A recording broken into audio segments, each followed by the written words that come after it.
Hello everyone, ಈ ಒಂದು video ಯಾರೆಲ್ಲ ಕಾಂಪಿಟೇಟಿವ್ ಎಕ್ಸಾಮ್ಸ್ಗೆ ಪ್ರಿಪೇರ್ ಆಗ್ತಾರೆ ಅವ್ರಿಗೆ ಯೂಸ್ಫುಲ್ ಆಗುವಂಥ ವಿಡಿಯೋ ಆಗಿರುತ್ತೆ. ಸ್ನೇಹಿತರೆ, ನಿಮ್ಮೆಲ್ಲರಿಗೂ ಗೊತ್ತಿರುವಂತೆ ನಮ್ಮ ಕರ್ನಾಟಕ ರಾಜ್ಯದಲ್ಲಿ ಕಳೆದ ಒಂದೂವರೆ ತಿಂಗಳಿಂದ 56,000 ವೇಕೆನ್ಸೀಸ್ ನೋಟಿಫಿಕೇಶನ್ ಬಗ್ಗೆ ಡಿಸ್ಕಷನ್ ನಡೀತಾ ಇತ್ತು. ಇದೀಗ ನಮ್ಮ ರಾಜ್ಯದಲ್ಲಿ ಹೊಸ ನೋಟಿಫಿಕೇಶನ್ ರಿಲೀಸ್ ಆಗಿರುತ್ತೆ. ಅದು ನಮ್ಮ ಪೊಲೀಸ್ ಡಿಪಾರ್ಟ್ಮೆಂಟಿಂದ ಆಗಿರುತ್ತೆ. ನಮ್ಮ ಹೋಮ್ ಮಿನಿಸ್ಟರ್ ಅವರು ಪ್ರೀವಿಯಸ್ 2-3 ಮಂತ್ಸಲ್ಲಿ ಹೇಳಿಕೆ ಕೊಟ್ಟಂತೆ ಅದೇ ರೀತಿಯಲ್ಲಿ ಈಗ ವೇಕೆನ್ಸೀಸ್ನ ರಿಲೀಸ್ ಮಾಡಿದ್ದಾರೆ. ಸೊ ಈ ಒಂದು ವೇಕೆನ್ಸೀಸು ಎಷ್ಟಿದೆ ಅಂತ ಅನ್ನೋದನ್ನು ನೋಡೋದಾದರೆ 4,000 ಪ್ಲಸ್ ವೇಕೆನ್ಸೀಸ್ ಇರುತ್ತೆ. ಈ 4,000 ವೇಕೆನ್ಸೀಸ್ ಅನ್ನೋದು HK ಮತ್ತು NHKದಾಗಿರುತ್ತೆ. ಪ್ರೀವಿಯಸ್ ಆಗಿ ನಮ್ಮ ಗೌರ್ಮೆಂಟ್ ಅವರು ಒಂದು ಸರ್ಕ್ಯುಲರ್ನ ಹೊರಡಿಸಿದ್ರು 5 ವರ್ಷದ ರಿಲ್ಯಾಕ್ಸೇಷನ್ ಅಂತ ಹೇಳಿ. ಸೊ ಆ ಒಂದು 5 years ರಿಲ್ಯಾಕ್ಸೇಷನ್ನ ಇನ್ಕ್ಲೂಡ್ ಮಾಡಿ ನೋಟಿಫಿಕೇಶನ್ ರಿಲೀಸ್ ಮಾಡ್ತಾರೆ HKಗೆ ಮತ್ತು NHKಗೆ. ಆ ಒಂದು ಕಾರಣದಿಂದ ಯಾರೆಲ್ಲ ಕಾಂಪಿಟೇಟಿವ್ ಎಕ್ಸಾಮ್ಸ್ಗೆ ಪ್ರಿಪೇರ್ ಆಗ್ತಿದ್ದಾರೆ ಚೆನ್ನಾಗಿ ಪ್ರಿಪೇರ್ ಆಗಿ. ಇದೀಗ ಈ ಒಂದು ಹೊಸ ನೋಟಿಫಿಕೇಶನ್ ನಿಮ್ಮ 56,000 ನೋಟಿಫಿಕೇಶನ್ ಅದರಲ್ಲಿ ಮೊದಲ ನೋಟಿಫಿಕೇಶನ್ ಆಗಿರುತ್ತೆ. ನೋಡ್ತಾ ಹೋಗೋಣ ಇದೇ ರೀತಿಯಲ್ಲಿ ಇನ್ನು ಯಾವ ಡಿಪಾರ್ಟ್ಮೆಂಟಿಂದ ಎಷ್ಟೆಷ್ಟೆಲ್ಲ ವೇಕೆನ್ಸೀಸ್ ಮುಂದಿನ ದಿನಗಳಲ್ಲಿ ಬರುತ್ತಾ ಹೋಗುತ್ತೆ ಅಂತೇಳಿ. ಸೊ ನಾನು ನಿಮಗೆ ಪ್ರೀವಿಯಸ್ ಆಗಿ ಒಂದೆರಡು ವಿಡಿಯೋನ ಅಪ್ಲೋಡ್ ಮಾಡಿದ್ದೀನಿ, ಮುಂದಿನ ದಿನಗಳಲ್ಲಿ ಯಾವ್ಯಾವ ನೋಟಿಫಿಕೇಶನ್ ಬರುತ್ತೆ ಅಂತೇಳಿ. ಸೊ ಅದೇ ರೀತಿಯಲ್ಲಿ ಮೊದಲ ನೋಟಿಫಿಕೇಶನ್ ಹೇಳಿದ್ದೆ, ಮೊದಲ ನೋಟಿಫಿಕೇಶನ್ ಪೊಲೀಸ್ ಡಿಪಾರ್ಟ್ಮೆಂಟಿಂದ ಬಂದಿದೆ. ಸೊ ಈಗ ಪೊಲೀಸ್ ಕಾನ್ಸ್ಟೇಬಲ್ ಬಂದಿದ್ದಾಯಿತು, PC ನೋಟಿಫಿಕೇಶನ್. ನೆಕ್ಸ್ಟ್ ಅಂದರೆ ಮುಂದಿನ ದಿನಗಳಲ್ಲಿ ಇನ್ನೊಂದು 20-25 ದಿನ ಅಥವಾ ಒಂದು ತಿಂಗಳೊಳಗಡೆ ಡಿಟೆಕ್ಟಿವ್ ಸಬ್ ಇನ್ಸ್ಪೆಕ್ಟರ್ನ ನೋಟಿಫಿಕೇಶನ್ ಬರುತ್ತೆ. ಸೊ ಯಾರೆಲ್ಲ ಸಬ್ ಇನ್ಸ್ಪೆಕ್ಟರ್ ಒಂದು ಡ್ರೀಮ್ನ ಕಾಣ್ತಾ ಇದ್ದೀರಾ ಅವರು ಚೆನ್ನಾಗಿ ಪ್ರಿಪೇರ್ ಆಗಿ. ಮುಂದಿನ ದಿನಗಳಲ್ಲಿ ಆ ನೋಟಿಫಿಕೇಶನ್ ನಿಮಗೆ ರಿಲೀಸ್ ಆಗುತ್ತೆ. ಸೊ ಮೊತ್ತ ವೇಕೆನ್ಸೀಸ್ ಇರೋದು 4,000, 5 years ರಿಲ್ಯಾಕ್ಸೇಷನ್ ಇನ್ಕ್ಲೂಡ್ ಮಾಡಿದ್ದಾರೆ. ಸೊ ಬೇಸಿಕ್ ಪೇ ಏನಿದೆ, ಅಪ್ಲಿಕೇಶನ್ ಡೇಟ್ ಯಾವಾಗ, ಅಪ್ಲಿಕೇಶನ್ ಕ್ಲೋಸಿಂಗ್ ಆಗೋ ಡೇಟ್ ಯಾವಾಗ, ಸಿಲೆಬಸ್ ಏನಿದೆ, ಮತ್ತು ಅದಾಗಿದ ನಂತರ ಎಕ್ಸಾಮ್ ಫಾರ್ಮೇಟ್ ಏನಿದೆ ಅನ್ನೋದು ಎಲ್ಲ ಡೀಟೇಲ್ನ ನಾನು ಈ ವಿಡಿಯೋದಲ್ಲಿ ನಿಮಗೆ ಶೇರ್ ಮಾಡ್ತಾ ಇರ್ತೀನಿ. ಮತ್ತು ಅದಾಗಿ ನಂತರ ಇನ್ನೊಂದು ಮೇಯ್ನ್ ಇಲ್ಲಿ ಅಬ್ಸರ್ವ್ ಮಾಡಬೇಕಾಗಿದ್ದೇನೆಂದರೆ, ಇಲ್ಲಿವರೆಗೂ ಪೊಲೀಸ್ ಡಿಪಾರ್ಟ್ಮೆಂಟ್ದು ಪ್ರೀವಿಯಸ್ 425 ವೇಕೆನ್ಸೀಸ್ ಆಗಿರ್ಬೋದು, 525 ವೇಕೆನ್ಸೀಸ್ ಆಗಿರ್ಬೋದು, ಈ ಎರಡು PSI ನೋಟಿಫಿಕೇಷನ್ಸ್ನ KE ಅವರು ಕಂಡಕ್ಟ್ ಮಾಡಿಕೊಟ್ಟಿದ್ರು. ಬಟ್ ಅದೇ ರೀತಿಯಲ್ಲಿ ಈಗೂ KE ಅವರು ಪೊಲೀಸ್ ಡಿಪಾರ್ಟ್ಮೆಂಟ್ದು PC ನೋಟಿಫಿಕೇಶನ್ ಕಂಪ್ಲೀಟ್ ಮಾಡ್ಕೊಡ್ತಾ ಇರ್ತಾರೆ. ಸೊ ನಿಮಗೆ ಇದು ಒಂದು ಗುಡ್ ಅಪಾರ್ಚುನಿಟಿ. ಏನಕ್ಕಂದರೆ 1 ವರ್ಷದೊಳಗಡೆ KE ಅವರು ನಿಮ್ಮೆಲ್ಲರೂ ಗೊತ್ತಿರುವಂತೆ 1 year ಒಳಗಡೆ ಈ ನೋಟಿಫಿಕೇಶನ್ ಕಂಪ್ಲೀಟ್ ಮಾಡಿರ್ತಾರೆ. ಸೊ ಮ್ಯಾಕ್ಸಿಮಮ್ ಆಯಿತು 1 year, 9 to 12 months ಅಂತ ಮ್ಯಾಕ್ಸಿಮಮ್ ಕನ್ಸಿಡರ್ ಮಾಡ್ಕೊಳ್ಳಿ. ಆದಷ್ಟು ಬೇಗನೆ ಕಂಪ್ಲೀಟ್ ಮಾಡ್ತಾರೆ. ನಿಮ್ಮೆಲ್ಲರೂ ಗೊತ್ತಿರಬೇಕು, ವಿಲೇಜ್ ಅಕೌಂಟೆಂಟ್ದು ಕಂಪ್ಲೀಟ್ ಆಯಿತು. ಪ್ರೀವಿಯಸ್ ಆಗಿ ಯಾವ ಬೇರೆ ಡಿಪಾರ್ಟ್ಮೆಂಟ್ದು ನೋಟಿಫಿಕೇಶನ್ಸ್ ಅವ್ರು ಕೊಟ್ಟಿದ್ರು ಆದಷ್ಟು ಬೇಗನೆ ಕಂಪ್ಲೀಟ್ ಮಾಡಿಕೊಟ್ಟಿದ್ದಾರೆ. ಸೊ ರಿಸಲ್ಟ್ಸ್ನ ಮಾಡಿ ಪೊಲೀಸ್ ಡಿಪಾರ್ಟ್ಮೆಂಟ್ ಅವ್ರಿಗೆ ಹ್ಯಾಂಡ್ ಓವರ್ ಮಾಡ್ತಾರೆ. ಹ್ಯಾಂಡ್ ಓವರ್ ಮಾಡಿದ ನಂತರ ಪೊಲೀಸ್ ಡಿಪಾರ್ಟ್ಮೆಂಟ್ನವರು ಅದನ್ನು ಡಾಕ್ಯುಮೆಂಟ್ ವೆರಿಫಿಕೇಷನು ಮತ್ತು ಮೆಡಿಕಲ್ ಚೆಕಪ್ ಏನೇನಿದೆ ಅವರು ಮುಗಿಸೋದು ಅವ್ರ ಕೈಯಲ್ಲಿ ಇರುತ್ತೆ. ಸೊ ಎಕ್ಸಾಮ್ನ ಕಂಡಕ್ಟ್ ಮಾಡಿ ರಿಸಲ್ಟ್ ಮಾಡಿಕೊಡೋ ಒಂದು ಜವಾಬ್ದಾರಿ KEದು ಆಗಿರುತ್ತೆ. ಸೊ ಈಗ ಅಫಿಷಿಯಲ್ ನೋಟಿಫಿಕೇಷನ್ ನೋಡೋಣ. ಅಫಿಷಿಯಲ್ ನೋಟಿಫಿಕೇಷನಲ್ಲಿ ಏನೆಲ್ಲ ಡೀಟೇಲ್ ಕೊಟ್ಟಿದ್ದಾರೆ ಅಂತೇಳಿ. ಸೊ ಈ ಒಂದು ನೋಟಿಫಿಕೇಶನ್ ಹೇಗೆ ಡೌನ್ಲೋಡ್ ಮಾಡ್ಕೊಳ್ಳೋದು, ಎಲ್ಲಿದೆ ಅಂತ ನೋಡೋದಾದರೆ ನೀವು ಸರ್ಚ್ ಇಂಜನಲ್ಲಿ ಯಾವಾಗ KE ಅಂತ ಟೈಪ್ ಮಾಡ್ತಾರೆ ಈ ಥರ ಪೇಜ್ ಓಪನ್ ಆಗುತ್ತೆ. ಆ ಪೇಜಲ್ಲಿ ಮೊದಲ ಲಿಂಕ್ ಏನಿದೆ ಅದನ್ನು ಕ್ಲಿಕ್ ಮಾಡಿ, KE ಹೋಮ್ ಅಂತ ಏನಿದೆ ಅದ್ರ ಮೇಲೆ. ಸೊ ನಾನು ಇಲ್ಲಿ ಲ್ಯಾಂಗ್ವೇಜ್ನ ಇಂಗ್ಲೀಷಲ್ಲಿ ಸೆಟ್ ಮಾಡ್ಕೊಳ್ತಾ ಇದ್ದೀನಿ. ಸೊ ಇಲ್ಲಿ ನೀವು ರಿಕ್ರೂಟ್ಮೆಂಟ್ಸ್ ಅಂತ ಏನು ನೋಡ್ತಿದ್ರೆ ಇದ್ರ ಮೇಲೆ ಕ್ಲಿಕ್ ಮಾಡಿದಾಗ ಇಲ್ಲಿ ಬರುತ್ತೆ ನೋಡಿ ಮೊದಲ link, civil police constable recruitment 2026. ಈ ಲಿಂಕ್ ಮೇಲೆ ಕ್ಲಿಕ್ ಮಾಡ್ಕೊಳ್ಬೇಕು. ಕ್ಲಿಕ್ ಮಾಡಿದ ನಂತರ ನಿಮಗೆ ಇಲ್ಲಿ HK ಮತ್ತು ನಾನ್ HK, RPC ಅಂದರೆ ರೆಸಿಡೆನ್ಷಿಯಲ್ ಪೇರೆಂಟಲ್ ಕಾರ್ಡ್ ಅಂದರೆ NHK ಅವ್ರದ್ದಾಗಿರುತ್ತೆ, KK ಅಂದರೆ ಕಲ್ಯಾಣ ಕರ್ನಾಟಕ HK ಅವ್ರದ್ದಾಗಿರುತ್ತೆ. ಸೊ ನಾನು ಹೈದರಾಬಾದ್ ಕರ್ನಾಟಕ ನೋಟಿಫಿಕೇಶನ್ ಓಪನ್ ಮಾಡ್ತಾ ಇದ್ದೀನಿ. ಇದ್ರ ಮೇಲೆ ಕ್ಲಿಕ್ ಮಾಡಿದಾಗ ನಿಮಗೆ ಈ ಥರ ಪೇಜ್ ಓಪನ್ ಆಗುತ್ತೆ. ಅದರಲ್ಲಿ ಇಲ್ಲಿ ನಿಮ್ಗೆ ಏನು ಕೊಟ್ಟಿದ್ದಾರೆ, ಇದು ನೋಟಿಫಿಕೇಶನಿನ ಲಿಂಕು. ಅಪ್ಲಿಕೇಶನ್ ಲಿಂಕ್ ಇನ್ನೂ ಎನೇಬಲ್ ಮಾಡಿಲ್ಲ, ಮುಂದಿನ ದಿನಗಳಲ್ಲಿ ಎನೇಬಲ್ ಮಾಡ್ತಾರೆ. ನೋಡೋಣ ಯಾವಾಗಿಂದ ಸ್ಟಾರ್ಟ್ ಆಗುತ್ತೆ ಅಂತೇಳಿ. ಇದ್ರ ಮೇಲೆ ಕ್ಲಿಕ್ ಮಾಡಿದಾಗ ನೀವು ಅಫಿಷಿಯಲ್ ನೋಟಿಫಿಕೇಶನ್ನ ಡೌನ್ಲೋಡ್ ಮಾಡ್ಕೊಳ್ಬೋದು.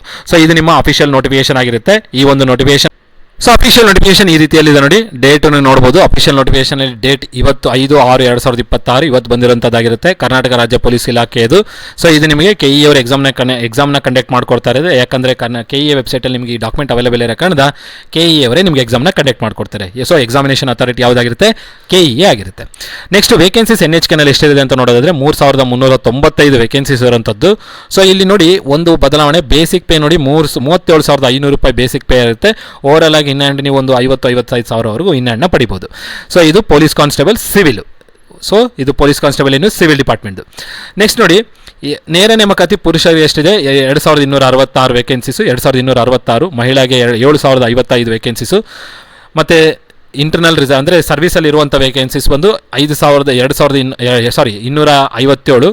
ಸೊ ಇಲ್ಲಿ 2,266 ಮೇಲ್ ಕ್ಯಾಂಡಿಡೇಟ್ಸ್ಗೆ, ಫೀಮೇಲ್ ಕ್ಯಾಂಡಿಡೇಟ್ಸ್ಗೆ 755. ಇಂಟರ್ನಲ್ ರಿಸರ್ವೇಷನ್ ಅಂದರೆ ಇಂಟರ್ನಲ್ ಸೇವೆಯಲ್ಲಿರೋದು, ಇಂಟರ್ನಲ್ ಸರ್ವಿಸಲ್ಲಿರೋರು, ಪೊಲೀಸ್ ಡಿಪಾರ್ಟ್ಮೆಂಟಲ್ಲಿ ಇಲಾಖೆಯಲ್ಲಿ ಕೆಲಸ ಮಾಡ್ತಿರ್ತಾರೆ ಬೇರೆ ಇದರಲ್ಲಿ, ಅವರಿಗೆ 257 ವೇಕೆನ್ಸಿ ಆಗಿರ್ತಾರೆ. ಅದೇ ರೀತಿಯಲ್ಲಿ ಅದೇ ಸರ್ವಿಸಲ್ಲಿರುವಂಥ ಫೀಮೇಲ್ ಕ್ಯಾಂಡಿಡೇಟ್ಸ್ಗೆ 82 ಇರುತ್ತೆ. ಮತ್ತು ಟ್ರಾನ್ಸ್ಜೆಂಡರ್ಗೆ 35 ವೇಕೆನ್ಸೀಸ್ ಇರೋದನ್ನು ನೋಡ್ಬೋದು. ಸೊ ಮೊತ್ತ 3,395 ವೇಕೆನ್ಸೀಸ್ ಆಗಿರುತ್ತೆ.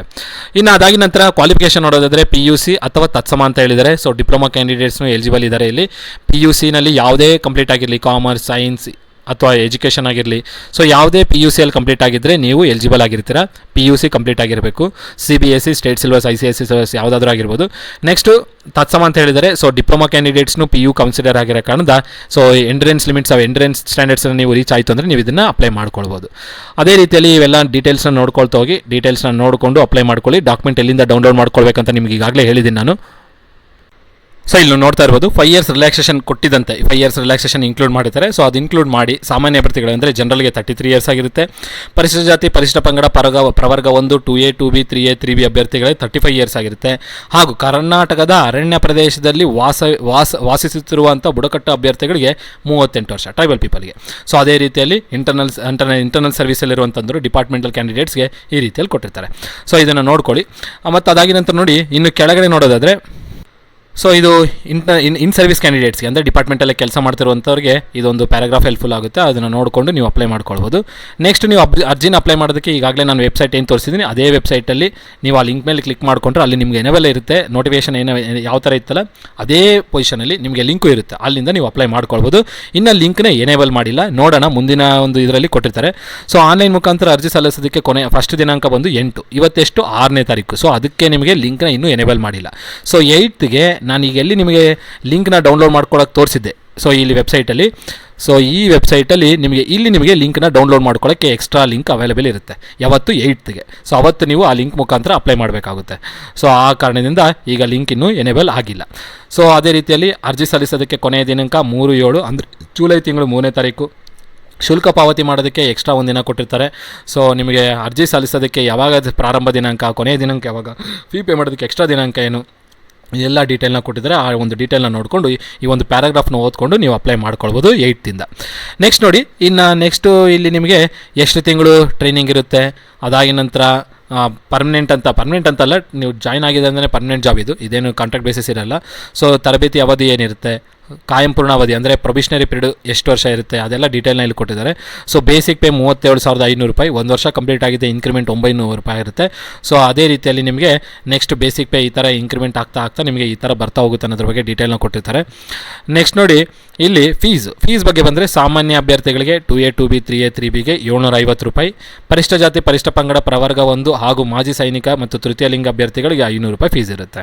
ಸೊ ಇದು ನಿಮಗೆ pen paper test, OMR test, ಅದು ಆಫ್ಲೈನ್ ಮೋಡ್ ಇರುತ್ತೆ, ಆನ್ಲೈನ್ ಮೋಡ್ ಇರಲ್ಲ, ಆಫ್ಲೈನ್ ಮೋಡ್ ಎಕ್ಸಾಮಿನೇಷನು. ಸೊ ಅದೇ ರೀತಿಯಲ್ಲಿ ಕಡ್ಡಾಯ ಕನ್ನಡ ಭಾಷೆ ಎಕ್ಸಾಮಿನೇಷನ್ ಬಗ್ಗೆನೂ ಕೊಟ್ಟಿರ್ತಾರೆ, ಅದನ್ನು ನೀವು ನೋಡ್ಕೊಳ್ಳಿ. ಹೊರ ರಾಜ್ಯದ ಅಭ್ಯರ್ಥಿಗಳು ಕೂಡ ಅಪ್ಲೈ ಮಾಡ್ತಾ ಇರ್ತೀರಾ. ಸೊ ಹೊರ ರಾಜ್ಯದ ಅಭ್ಯರ್ಥಿಗಳಿಗೆ ಕನ್ನಡ ಎಕ್ಸಾಮಿನೇಷನ್ ತೊಗೊಳ್ಳೋದಿರುತ್ತೆ. ಇನ್ನು ನೆಕ್ಸ್ಟ್ ಎಕ್ಸಾಮ್ ಫಾರ್ಮೇಟ್ ನೋಡೋದಾದರೆ ನೋಡಿ, ಇಲ್ಲಿ ಲಿಖಿತ ಪರೀಕ್ಷೆ, ಸಾಮಾನ್ಯ ಜ್ಞಾನ, ಸೊ ನಿಮಗೆ ಜನರಲ್ ಪೇಪರ್ ಗೊತ್ತಿರೋಂಥದ್ದು 100 questions, 100 marks, 90 minutes time limit. Examination ಯಾವತ್ತಿರುತ್ತೆ ಅನ್ನೋದ್ರ ಬಗ್ಗೆ ಡೀಟೇಲ್ ಕೊಟ್ಟಿದ್ದಾರೆ. 8ನೇ ತಿಂಗಳು, ಸೊ ಆಗಸ್ಟ್ ತಿಂಗಳು 2ನೇ ತಾರೀಕು ಡೇಟ್ ಕೂಡ ಕೊಟ್ಟಿರೋ ಕಾರಣದಿಂದ ನಿಮಗೆ ಎಕ್ಸಾಮಿನೇಷನ್ ಡೇಟ್ ಅದೇ ಡೇಟಿಗೆ KE ನಡೆಸ್ತಾರೆ. ಸೊ ಹಾಗಾಗಿ ಪ್ರಿಪರೇಷನ್ನ ಸ್ಟಾರ್ಟ್ ಮಾಡ್ಕೊಳ್ಳಿ. Exactly 2 months ನಿಮಗಿದೆ. ನೆಕ್ಸ್ಟ್ ನೋಡಿ, ಇಲ್ಲಿ ಯಾವ ಟೈಮಲ್ಲಿ ಕೂಡ ಕೊಟ್ಟಿದ್ದಾರೆ. ಅದಾಗಿ ನಂತರ ದಿನಾಂಕಗಳು ಇನ್ ಕೇಸ್ ಇದು ಕಡ್ಡಾಯ ಕನ್ನಡ ಎಕ್ಸಾಮಿನೇಷನ್ ಬಗ್ಗೆ ಕೊಟ್ಟಿದ್ದಾರೆ. ಯಾರೆಲ್ಲ ಹೊರ ರಾಜ್ಯದ ಅಭ್ಯರ್ಥಿಗಳು ಮತ್ತು ಫಸ್ಟ್ ಲ್ಯಾಂಗ್ವೇಜ್, ಸೆಕೆಂಡ್ ಲ್ಯಾಂಗ್ವೇಜ್ ಓದಿರೋ ಅಂಥ ಅಭ್ಯರ್ಥಿಗಳಿಗಾಗಿರುತ್ತೆ. ಸೊ ಎಲ್ಲ ಡೀಟೇಲ್ನ ನೋಡ್ಕೊಳ್ಳಿ. ನೆಕ್ಸ್ಟ್ ನೆಗೆಟಿವ್ ವ್ಯಾಲ್ಯೂಷನ್ ಇದೆಯಾ ಇಲ್ಲ ಅಂತ ನೋಡಿದ್ರೆ ನೆಗೆಟಿವ್ ವ್ಯಾಲ್ಯೂಷನ್ ಎಷ್ಟಿರುತ್ತೆ, 1/4 ಇರುತ್ತೆ, ಅಂದರೆ 0.25 ಮಾರ್ಕ್ಸು. ಒಂದು ಕಟ್ ಆದರೆ ನಿಮಗೆ -2.5 ಮಾರ್ಕ್ಸ್ ಡಿಡಕ್ಷನ್ ಆಗುತ್ತೆ. ನೆಕ್ಸ್ಟ್ ನಿಮಗೆ ಇದು 5 ಆಪ್ಷನ್ಸ್ ಬಗ್ಗೆ ಗೊತ್ತಿರಬೇಕು. 4 ಆಪ್ಷನ್ ಬದಲು ಈಗ 5 ಆಪ್ಷನ್ ಕೊಡ್ತಾರೆ. ಇನ್ ಕೇಸ್ ಕ್ವಶನ್ಗೆ ಆನ್ಸರೇ ಗೊತ್ತಿಲ್ಲ ಅಂದರೆ ನೀವು 5ನೇ ಆಪ್ಷನ್ ಚೂಸ್ ಮಾಡೋಕ್ಕೆ. ಇನ್ ಕೇಸ್ ಚೂಸ್ ಮಾಡದೆ ಹಾಗೆ ಬಿಟ್ಟರೆ ನಿಮ್ದು ಇದು ನೆಗೆಟಿವ್ ಮಾರ್ಕಲ್ಲಿ ಕನ್ಸಿಡರ್ ಆಗುತ್ತೆ. ಸೊ ಇದ್ರ ಬಗ್ಗೆ ನಿಮ್ಗೆ ಏನಾದ್ರು ಡೌಟ್ ಇತ್ತು ಅಂದರೆ ಕಮೆಂಟ್ ಬಾಕ್ಸಲ್ಲಿ ಡ್ರಾಪ್ ಮಾಡಿ, ನಿಮಗೆ ನೆಕ್ಸ್ಟ್ ವೀಡಿಯೋದಲ್ಲಿ ಹೇಳ್ತೀನಿ ಇದನ್ನು. ಸೊ ನೆಕ್ಸ್ಟ್ ಲಿಖಿತ ಪರೀಕ್ಷೆ ಕಂಪ್ಲೀಟ್ ಆಯ್ತು ಅಂದರೆ ಅದರಲ್ಲಿ ನಿಮಗೆ ಏನು ವೇಕೆನ್ಸೀಸ್ ಇರುತ್ತೆ, ಅದರಲ್ಲಿ ಕ್ವಾಲಿಫೈ ಆಗಿರೋರನ್ನ ಫಿಸಿಕಲ್ ಟೆಸ್ಟಿಗೆ ಕರೀತಾರೆ. ಅದು ಎಷ್ಟು 1:5 ರೇಷಿಯೋದಲ್ಲಿ. ಸೊ 3000 ವೇಕೆನ್ಸಿ ಇದೆ ಅಂದರೆ 15,000 ಮೆಂಬರ್ಸ್ನ ಫಿಸಿಕಲ್ ಟೆಸ್ಟಿಗೆ ಕರೀತಾರೆ. ಸೊ ಈ ರೀತಿಯಲ್ಲಿ ನಿಮ್ಮದು ಎಂಟ್ರೆನ್ಸ್ ಟೆಸ್ಟ್ ನಡೆಯುತ್ತೆ. ಅದಾದ ನಂತರ ಡೀಟೇಲ್ಸ್ ಏನೇನು ಬೇಕು ಎಲ್ಲ ಡೀಟೇಲ್ನ ಕೊಟ್ಟಿದ್ದಾರೆ. ಅಪ್ಲಿಕೇಶನ್ ಅಪ್ಲೈ ಮಾಡೋದಕ್ಕೆ ಈ ರೀತಿಯಲ್ಲಿ ನೋಡ್ಕೊಂಡು ಅಪ್ಲೈ ಮಾಡ್ಕೊಳ್ತಾ ಹೋಗಿ. ಇನ್ನು ಏನೇ ಡೌಟ್ ಇತ್ತಂದರೆ ಈ ಒಂದು ನೋಟಿಫಿಕೇಷನ್ ಸಂಬಂಧಪಟ್ಟಂಥದ್ದು ನೀವು ಇದರಲ್ಲಿ ಕಮೆಂಟ್ ಬಾಕ್ಸಲ್ಲಿ ಡ್ರಾಪ್ ಮಾಡಿ, ಕಮೆಂಟ್ನ ನೋಡ್ಕೊಂಡು ನಾನು ನಿಮಗೆ ರಿಪ್ಲೈ ಕೊಡ್ತೀನಿ. ಏನೇ ಡೌಟ್ ಇತ್ತಂದರೂ ಕೇಳಿ. ಈ ವಿಡಿಯೋದಲ್ಲಿ ನಾನು ಏನು ನಿಮಗೆ ಇನ್ಫಾರ್ಮೇಷನ್ನ ಕೊಟ್ಟಿದ್ದೀನಿ, ಇದು ನಿಮಗೆ ಇನ್ಫಾರ್ಮೇಟಿವ್ ಅನಿಸ್ತಂದರೆ ವಿಡಿಯೋನ ಲೈಕ್ ಮಾಡಿ. ಸೊ ಚಾನಲ್ಗೆ ಇನ್ನೂ ಸಬ್ಸ್ಕ್ರೈಬ್ ಆಗದೆ ಸಬ್ಸ್ಕ್ರೈಬ್ ಮಾಡಿ, ಹಾಗೂ ನಿಮ್ಮ ಫ್ರೆಂಡ್ ಜೊತೆಗೂ ಶೇರ್ ಮಾಡಿ. ಈ ಒಂದು ನೋಟಿಫಿಕೇಷನ್ನ ಪ್ರತಿಯೊಂದು ಡೀಟೇಲು ನಾನು ನನ್ನ ಚಾನಲಲ್ಲಿ ನಿಮಗೆ ಅಪ್ಡೇಟ್ ಕೊಡ್ತಾ ಹೋಗ್ತೀನಿ. ಹಾಗೂ ಈ ನೋಟಿಫಿಕೇಷನ್ ಸಂಬಂಧಪಟ್ಟಂತೆ ಜನರಲ್ ಪೇಪರ್ಗೆ ಸಂಬಂಧಪಟ್ಟಂತೆ ಏನಾದರೂ ಕಂಟೆಂಟ್ ಇತ್ತು ಅಂದರೆ ಕಮೆಂಟ್ ಬಾಕ್ಸಲ್ಲಿ ಡ್ರಾಪ್ ಮಾಡಿ. ಆ ಕಮೆಂಟ್ನ ನೋಡಿಕೊಂಡು ಎಷ್ಟು ಜನ ಹಾಕ್ತೀರ ಅನ್ನೋದು ನೋಡಿಬಿಟ್ಟು ನಿಮಗೆ ನಾನು ಆ ಕಂಟೆಂಟ್ನ ಪ್ರೊವೈಡ್ ಮಾಡ್ತಾ ಹೋಗ್ತೀನಿ. ಸೊ ಜನರಲ್ ಸ್ಟಡೀಸಿಗೆ ಸಂಬಂಧಪಟ್ಟಂತೆ ನಮ್ಮ ಪೊಲೀಸ್ ಕಾನ್ಸ್ಟೇಬಲ್ ನೋಟಿಫಿಕೇಷನ್ಗೆ ಬೇಕಾಗಿರುವಂಥ ಕಂಟೆಂಟ್ನ ನಾನು ನನ್ನ ಚಾನಲಲ್ಲಿ ನಿಮಗೆ ಕೊಡ್ತಾ ಹೋಗ್ತೀನಿ.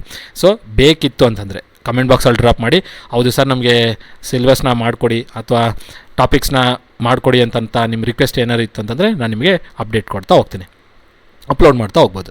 ಸೊ ಏನೇ ಡೌಟ್ ಇತ್ತಂದರೆ ಕಮೆಂಟ್ ಬಾಕ್ಸಲ್ಲಿ ಡ್ರಾಪ್ ಮಾಡಿ. ಅದಾಗಿ ನಂತರ ಕೊನೆಯ ಇನ್ನೊಂದು ಇನ್ಫಾರ್ಮೇಷನು. ಸೊ ಈ ಒಂದು ಅಪ್ಲಿಕೇಶನ್ ಸಂಬಂಧಪಟ್ಟಂತೆ ನಿಮ್ಗೆ ಏನಾದರೂ ಡೌಟ್ ಇತ್ತು ಅಂತಂದರೆ KEA ಹೆಲ್ಪ್ಲೈನ್ ನಂಬರ್ಗೂ ನೀವು ಕಾಂಟ್ಯಾಕ್ಟ್ ಮಾಡಿಬಿಟ್ಟು ಕೇಳ್ಬೋದು. ಸೊ ಇದೊಂದು KEA ಹೆಲ್ಪ್ಲೈನ್ ನಂಬರ್ ಆಗಿರುತ್ತೆ. ಸೊ ಇವರ ಒಂದು ಯಾವ ಟೈಮಲ್ಲಿ ಇರ್ತಾರೆ ಅನ್ನೋದ್ರ ಬಗ್ಗೆ ಕೊಟ್ಟಿದ್ದಾರೆ, 10 to 6 PM, ಅದು ವರ್ಕಿಂಗ್ ಡೇಸಲ್ಲಿ ಇರ್ತಾರೆ.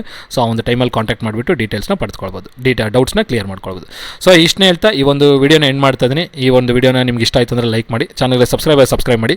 So next notification land survey notification ಆಗಿರ್ಬೋದು, ಅಥವಾ ಲೆಕ್ಚರರ್ ಪೋಸ್ಟ್ ಏನೋ ಒಂದು ನೋಟಿಫಿಕೇಷನ್ ಆಗಿರ್ಬೋದು, ಅಥವಾ ಇದೇ ನಮ್ಮ ಒಂದು ರಾಜ್ಯದಲ್ಲಿ ಇದು ಒಂದು ಬೆಂಗಳೂರು ಮೆಟ್ರೋ ಅಂತಿದೆ, ಆ ಒಂದು ಡಿಪಾರ್ಟ್ಮೆಂಟಿಂದನೂ ನೋಟಿಫಿಕೇಷನ್ ಬರುವ ಸಾಧ್ಯತೆಗಳಿದ್ದಾವೆ.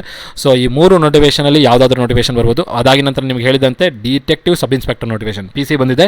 ನೆಕ್ಸ್ಟ್ DSI ನೋಟಿಫಿಕೇಷನ್ ಬರುತ್ತೆ. ಅದಾಗಿ ನಂತರ ಲ್ಯಾಂಡ್ ಸರ್ವೇರ್ ಹಾಗೂ ಇನ್ನೊಂದು ಲೆಕ್ಚರರ್ ಪೋಸ್ಟದು ಮತ್ತು ಬೆಂಗಳೂರು ಮೆಟ್ರೋ ನೋಟಿಫಿಕೇಷನ್ ಇವೆಲ್ಲ ಬರೋ ಸಾಧ್ಯತೆಗಳಿರುತ್ತೆ. ಸೊ ಚೆನ್ನಾಗಿ ಪ್ರಿಪೇರ್ ಆಗ್ತಾ ಹೋಗಿ. ನಿಮ್ಮ ಪ್ರಿಪರೇಷನ್ಗೆ ನನ್ನ ಕಡೆಯಿಂದ ಆಲ್ ದಿ ಬೆಸ್ಟ್ ಹೇಳ್ತಾ ಈ ಒಂದು ವಿಡಿಯೋನ ಏನು ಮಾಡ್ತೀನಿ. ಎಲ್ಲರಿಗೂ ಧನ್ಯವಾದಗಳು. Have A nice day.